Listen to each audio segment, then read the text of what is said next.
अमरावती शहरातील पाणी पुरवठा अधिक सक्षम करण्यासाठी जिल्हा नियोजन समितीच्या बैठकीत मोठा निर्णय घेण्यात आला आहे। नागपुरी गेट, पॅराडाईज कॉलनी, व्हीएमव्ही परिसर, लालखडी, तपोवन, कॅम्प, रहाटगाव, शेगाव आणि शहराच्या विस्तारित भागात नवीन पाणी वितरण पाईपलाईन टाकणे तसेच विद्यमान यंत्रणेत सुधारणा करण्यासाठी जिल्हा नियोजन योजनेत 2 कोटी रुपयांच्या निधीस मंजुरी देण्यात आली आहे। हा प्रस्ताव आमदार सौ सुलभाताई खोडके यांनी जिल्हा नियोजन समितीकडे मांडला होता। शुक्रवारी झालेल्या डीपीसी बैठकीत या प्रस्तावाला मंजुरी मिळाली असून पालकमंत्री चंद्रशेखर बावनकुळे यांनी सन 2026-27च्या जिल्हा नियोजन आराखड्यात 2 कोटी रुपयांची तरतूद करण्याचे निर्देश दिलेत। या निधीमुळे शहरातील विस्तारित भागातील नागरिकांना नियमित आणि शुद्ध पिण्याचे पाणी उपलब्ध करून देण्यासाठी नवीन वितरण पाईपलाईन टाकली जाणार असून विद्यमान पाणी पुरवठा व्यवस्थेतही आवश्यक सुधारणा केल्या जाणार आहेत।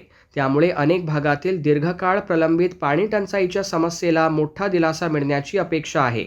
डीपीसी बैठकीत आमदार सुलभाताई खोडके यांनी केवळ पाणी पुरवठाच नव्हे तर क्रीडा सुविधा, महावितरणची कामे, आरोग्य सुविधा आणि शहराच्या विकासाशी संबंधित विविध प्रश्नही उपस्थित केले।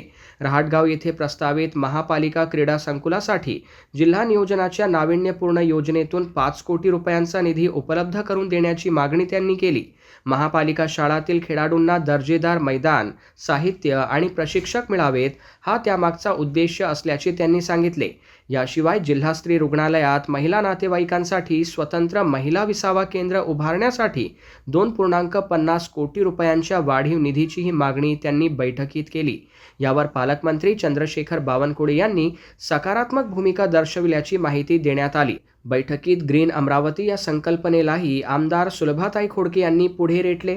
शहरात मोठ्या प्रमाणात वृक्षारोपण, संवर्धन आणि पर्यावरणपूरक विकास कामांसाठी वन विभागामार्फत 10 कोटी रुपयांचा विशेष निधी मंजूर करण्याची मागणी त्यांनी पालकमंत्र्यांकडे केली आहे।